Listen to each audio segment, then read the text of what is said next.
Before we start this show, just a word from our sponsor, 20 by 20 Apparel.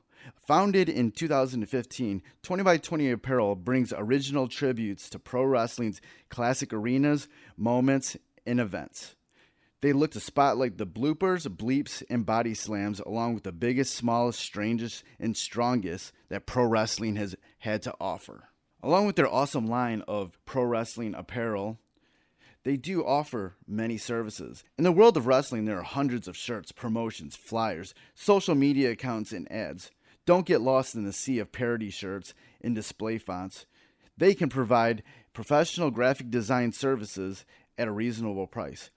20 by 20 also hand screen prints all the tees in-house. If you would like to discuss possible run of tees, posters, koozies, foam fingers, or whatever, drop them a line. Go to 20 by 20 Apparel. That's the number 20x, the number 20 apparel.com. Now, let's get to the show. Fresh is the word. I'm Jim Duggan, got long wood for plenty hoes. I keep it fresher than fresh, but you already know. You suckers bummy, I'm money, I got a ton of flows. My weed loud like a motherfucking thunder roll. Your shit quiet like you ballin' on a budget though. We see your kicks and we laugh and yellin' what are those. You see me shining like a suit on puffy. You know my grindin' shit is too strong, buddy. That's why the dude call money. I be stuntin' like it's nothing at all. Cause it's nothing to me, it's probably something to y'all. Trying to smoke like me, then come and fuck with your dog. Got a closet full of kicks, you can't cop it tomorrow. And I'm fresher than the freshest, you can tell it's in my essence. Bitch, you see the way I'm rapping, yes I do this shit to death. Until I'm running out of breath, or tell somebody cut a check. But either way you know it's fresh, and either way you know it's fresh. Fresh, we fresh. Fresh, fresh, goddammit, we fresh.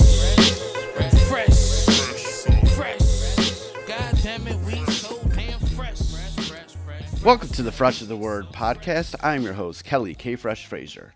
And on Fresh is the Word, we like to deliver wisdom through great stories from the minds of bright creatives of pop culture. Through those stories, we like to dissect the journey of our guests and present actionable lessons and advice for our listeners, no matter what career or avenue of artistry they pursue. And this is episode 128. And this episode's guest is another interview done from the reality TV show Comic Book Man with Kevin Smith, Ming Chen, Walt Flanagan, and Brian Johnson. During our chat, we talked about the comic book shop he works at that was featured on the show, Jay and Silent Bob's Secret Stash in Red Bank, New Jersey, along with the importance of comic books and comic book stores has on culture and society. Plus the art of podcasting and the podcasting studio, A Shared Universe, he opened with Ming Chen. Before we get into that interview, I definitely want to give a shout out to Knox Money, Bang Belushi, and Foulmouth for the theme music for Fresh is the Word. And I also want to remind you how you can support the podcast. You can always go to freshasthepodcast.com and share any links of any of the podcast episodes on any of your social media platforms. And you can also subscribe to Fresh is the Word pretty much anywhere podcasts are streamed. And that does include Apple Podcasts, Stitcher Radio, Spotify, Google Play. There's a whole list of them, pretty much anywhere. And if you leave a rating and review, that would definitely help out, especially on Apple Podcasts. You can always email me at djkfresh@gmail.com with any questions, concerns, anything you want to send me. And you can follow me on Twitter and Instagram at KFreshIsTheWord and on Facebook at facebook.com/KFresh. You can also follow Fresh is the Word on Twitter at Fresh is the Word. That's is with IZ. And Instagram at Fresh is the Word Podcast. And on Facebook at facebook.com/Fresh is the Podcast. All right, let's get on to the interview with Mike Zapcic. All right, we're at Astronomicon. Ming Chen's back on the podcast, but we have another guest along with him. Can we Can you say his name? Oh. Say my name. Can you say his name? Oh, Can you pronounce his name? Oh, it's covered. You don't even get Mike Zapcic. Yes, he did it. Yeah. That was pretty impressive. I gotta say, that was damn impressive. All right, cool. So I was at the Comic Book Men panel here at Astronomicon, and I was giving you shit about being naked. And I gave it right back to you, didn't I? Yeah. Attaboy. Oh yeah, it was fun. But do you have sexy legs? In my opinion, fuck no. Oh, okay. I mean, that's why I'm not gay. I don't find any parts of men sexy. So, yeah, it's a thing with me. I don't know. Okay, since you guys have been in town in Michigan, what have you ate? Because you were mentioning that at the panel. What have we ate? Yeah. Or 9 or 10? What have we eaten? What have you eaten? Ming's just shaking his head because he's like, wow, we're off to a rolling start here. Holy crap. All right, what have we eaten? We've eaten Coney dogs. Yeah, you went to Dooley's, right? We went to Dooley's and we went to Lafayette. And you went to Telway also. No, Ming went to Telway. I didn't go to Telway. He was out at 4 o'clock in the morning. Have you guys taken a shit yet? No, I don't expect to take a shit until like next week, so we're good. Oh, shit. Uh-oh. Oh, so you say. All right. When you're at these sort of Events? Yes. You know, what are people talking to you about? What's the protocol? What's the protocol? People come up and they're like, dude, when's the show coming back? And then I have to tell them that AMC did not renew us. And then they're like, fuck. And I'm like, well, it obviously didn't matter enough to you to find out. So if I'm telling you, and I'm breaking their hearts, because they love the show. Not enough to find out when it's coming back, like I wish they had, like, I really do wish there was some kind of contraption that they could look up when Comic Book Man is coming back. Oh, wait, I'm holding it in my hand. Yes. You can Google Comic Book Man, and they'll be like, not picked up for an 8th season. So. Yeah, no. So it's wishful thinking, though. It's like it's a little icebreaker. They don't know what to talk to you about. And we get a lot of people coming in here who are, families. Families loved our show. There are people who are like, you know what, I got to share this with my kids. What is it about your show that is so that families are drawn to? Because there are 4 guys, actually 5 guys, some of whom have known each other for, close to 40 years. You've got that dynamic. We're all friends. We all genuinely like each other's company. And, I like to think it shows up in the show. I mean, Brian and Walt bust Ming and my mind balls, our balls, mercilessly. But, underneath we care about each other, and it shines through. What is it about the comic book culture where you're able to have these friendships for so long? Well, Walt and I have been friends for 20 years, and he's been my boss for 18 of those 20 years. And Brian, he and I, we got closer when I started working at the website. But there's, I don't know, mutual respect, I guess. We were all sort of outsiders who were trying to fit in someplace. So, and this is where we fit. Did you notice anything about your life that changed with the TV show? Not really. Not drastically. A lot of people are like, oh, I seen you on TV. That's pretty cool. But, I mean, from like day-to-day stuff, no, I still got to go out and walk the dogs and clean up their dog crap, I don't have anybody coming in and doing my laundry for me. And let's put it this way. Reality TV does not pay a shit ton of money. Not that the money was, not welcome, but, hey, we're not getting Kardashian money, Right. Which Brian used to complain about. He's like, the fucking Kardashians, goddamn them. I mean, that's the reason why I guess reality TV boomed, man, because at first you could, not pay these people. Oh, yeah. And people loved being on TV. Oh, yeah. Well, for us, it was like, Walt didn't want to do it originally. He's like, I don't want to be made fun of. I don't want to be Snooki. And they're like, Kevin was like, you'll never be Snooki, trust me. And Brian was like, I could care less one way or the other. I got a call and just said, it was Kevin. He's like, hey, Zap, you're going to be on TV. I'm like, all right. So, but Ming was the one who's like, yeah, I'm going to be on TV. Are you the Snooki of the bunch, or who's the Snooki of the bunch? There is no Snooki in this bunch. No way. None of us punched anyone in the face. And did anybody want to punch each other in the face? No. No, okay. All right. No. That's good. Is there anything that you miss about being a part of the show, or is it was just that show was basically what you guys were doing already? It is what we were doing already, but the camera crew, the behind the scenes people, they became really good friends of ours as well. So, I mean, I miss seeing them, and it was like summer camp. You know, they'd come in for 3 months or 2 months and do the show, and these are guys that, you know, over the past 7 years, we've gotten really close to. What's the importance of a comic book store? Oh my God, it is a place for people to come and fit in. You know, I see it a lot. We've got a lot of kids who come in with Asperger's or autism, and that's how they relate, is through comic books. I mean, I don't know if anyone's ever done a study, but I think that, you know, comic book art and the words, you know, meld together to form that story. So they can relate to it a lot better than just, you know, words on a page. So.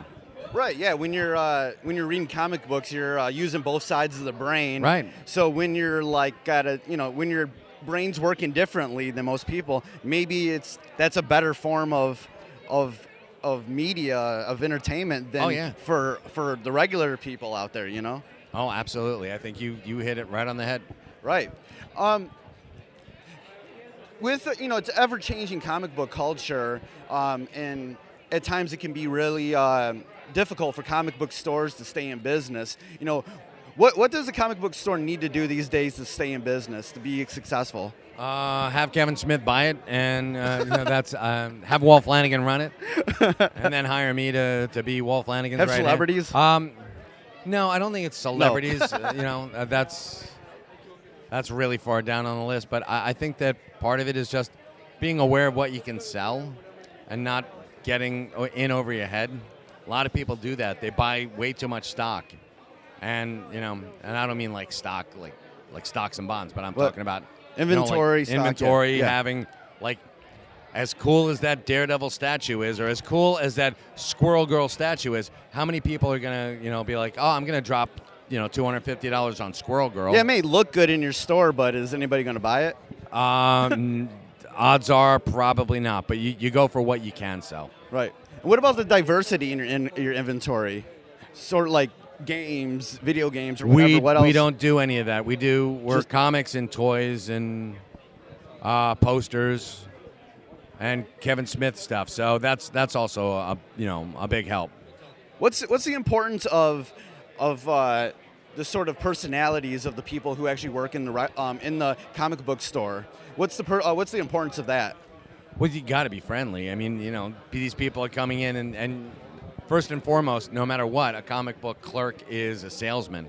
So, people come in all the time. Every day I get asked, what should I be reading? And I'm like, well, what do you like? And I'm able to, make a couple of suggestions, with, best guesstimates of what people like. Right. Like, hey, this might, fit you. And I get a lot of repeat customers for that. They're like, you guys are great. That was fantastic. I love that comic. Right. So what else you got? So there you are. Right. What's sort of like the demographic of the people that live around the store? What sort of neighborhoods are around the store? It's a little higher end. Monmouth County is a pretty high end place in Jersey. Okay. So we've got we got some people who do like to spend money. Yeah. So. Yeah, what I was noticing here in Michigan is specifically with the Vault of Midnight comic book store. I don't know. Great store, by the way. Yeah, we go there every time we come into town. Ming used to go there when he started reading. Yeah, like they have a Detroit location now downtown, and it's pretty much the only comic book that's in Detroit. And what I noticed is that throughout the times is like you have these other communities, like kids from the black community who didn't know that the people on, the other kids in their neighborhood also like comic books because of the stigma behind it, and stores like that kind of all brought them together. Yeah, I think that we found out that, people who like comic books are getting a little bit more mainstream, so I think that helps a lot. When talking about in regards to like the mainstream, like what, how has it become mainstream, do you feel, like where these different communities who might have been like scared to talk about it are now being more comfortable? How do you feel like that happened? I just think it's like a natural outcropping of society because, I mean, We've seen the trans community come out, the gays, the lesbians. Yeah. Well, gays and lesbians are the same thing, right?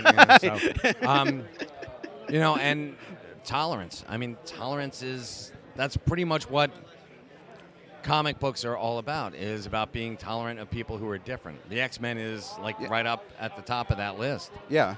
So anyone who's ever felt like an outsider, you can read the X-Men and feel like, oh, wow, here are people who understand what I'm going through. How do you feel like people need to deal with like the toxic parts of the fandom, however large or small that is?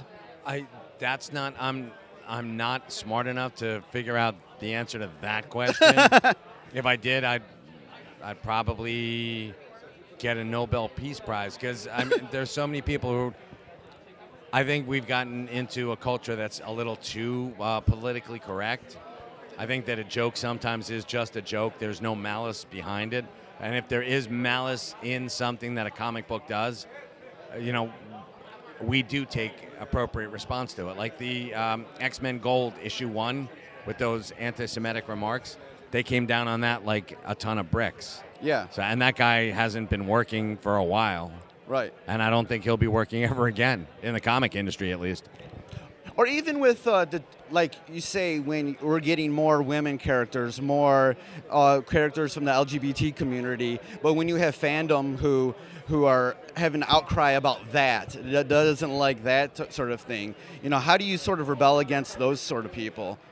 It's not even so much rebelling. It's, it's what the market can bear. If my shop can sell 400 copies of America, then so be it. That's great. That's fantastic for us. We try to have a safe space for people to come and not be judged. We're not, I'm not there to judge you. And I've been to comic book stores where they made fun of my reading preferences. Like, oh, you like Superman? It's like, yeah, I like Superman. What of it? So I think the market always, bears out what is gonna, rise to the top and what's not. Do you feel like there is a community between comic book owners? Do you feel like different comic book owners, even if you're... You mean comic book store owners? Yeah, comic book store owners. Is there a community between them, or do you feel like there's always a competition between... I don't know, because... I can't answer that question, because we don't really... We've got 2 comic book stores by us, and one of them just went out of business, so... And I don't know. Yeah, except I've heard a few people saying that they've gone out of town and being like, hey, we own a comic book store and so in a different state, and the comic book owners, the owners of that store would just be kind of shitty, for some reason. No, I don't know what. Never happened at our store. Anybody who comes in our store gets treated the same way, with respect and deference. What kind of events do you have at your store? Well, mostly it's whenever Kevin's in town. We have that. We don't do a lot of signings because it's just not our thing. Right. But Kevin's signings we do. Right. So, what is sort of your thing then? In comparison to maybe other comic book stores. Are you just simple, or is it just what do you feel like you guys do the best? We are old school, and we try to stock as much product as we can that isn't overkill inventory, and we will go out of our way to find stuff for people. Right. So, yeah, we're old school that way. If someone comes in and is like, hey, how you doing? I got a wish list here. And they give it to me, I'll do my damnedest to find it. So, right. During the panel, you guys were talking about, the museum of the store. What's sort of some of the cool stuff that are in there? We've got the Bluntmobile from Jay and Silent Bob Strike Back. We've got the Buddy Christ in the back from Dogma. We've got a movie from Strikes Back as well, and Dogma. A lot of Kevin stuff in there. The Mr. Tusk is in there. Pretty cool. And we collect a lot of stuff that, people give to us. So we put it into a showcase. Stuff that people make for us. There's a Cryptozoic man that some guy 3D printed and painted. It's amazing. Right. Why do you feel like your store has been successful? I think Kevin Smith has a lot to do with that. Well, if I haven't made that clear, Kevin Smith owns our store, so that's a built-in fan base. But like I said, we also I like to think our customer service is second to none. What was his vision for the store? He wanted to buy a comic book store. That's it? That's it. And have Walt Flanagan run it. And Walt Flanagan's been doing it for the past 22 years and doing a great job. Cool. And whose idea was it, like, to keep it like old school? Like, Walt Flanagan is not a tech savvy guy. He's not like the newest gizmos and gadgets. That's not him. So it just came from the way he liked to do it, and way he liked to do it became the way I like to do it. So outside of being at the comic book store, is there anything else that you working on? Or yeah, Ming and I opened up a shared universe podcast studio. It's pretty cool. We're hanging out there. We've got cons coming up, and it's we're keeping busy. Talk about the podcast studio for a minute and the importance of podcasting. I think the importance of podcasting is going to be the new radio. It actually is supplanting radio right now. So there's Spotify just sealed a deal to get Gimlet and Anchor. Yeah, a lot of money went into that, and a lot of money is going to go into podcasting. So it's on-demand radio. So I think that's the best thing that I can say about it. It's one of those things that ain't going away. So, and we help people. We just by sitting down with them, having them take a look around, and giving them, again, a safe space to come in and talk about what they want to talk about. We don't promote. There's a lot of stuff in there that just because people like, oh, it's free speech. Hate speech isn't free speech. So right. We try to talk people out of doing shit like that. So, being that we're in Michigan right now, like, what's your favorite things to do, like, when you're in Michigan? Eat. We eat. Yeah, we eat well. We go out. Ming likes dive bars, so I make sure I don't drink, so I make sure that he doesn't get into too much trouble. And we have a blast. Cool. Is there anything else that you want to say on this podcast before we we're done? Yeah, quit giving people shit at panels, number one. No, that was pretty funny. I've been doing that at every panel I've been to. I probably can. I'm probably that good. So, but what do I want to say? Nothing more, but, how you doing? Not at all. That's fine. Here, we'll take a picture of me with the microphone. They're taking a picture right now. That's why a little break right now. They're taking a picture with a couple fans. And come down and grab a photo with us. That's about it. But if you're ever in Jersey, just come down to the stash and come to a Shared Universe podcast studio. Where can people get more information about the podcasting, about the store, and about you online? I'm at Michael Zapcic on Twitter. A Shared Universe podcast studio is just Google us. And you can come take a really cool tour of our man caves. So that's pretty cool. And just go to jayandsilentbob.com. Sweet. It was good talking with you, man. You too. Thanks so much. So that was my interview with Mike Zapcic. He was super cool to talk to. And like I said, I was busting his balls during the Comic Book Man panel. It was super funny. But all the links to where you can follow Mike Zapcic and A Shared Universe are in the show notes for this episode at freshasthepodcast.com. So again, thank you for listening to Fresh as the Word. See you next time. Thanks for listening. Goodbye and good night. Fresh is the word.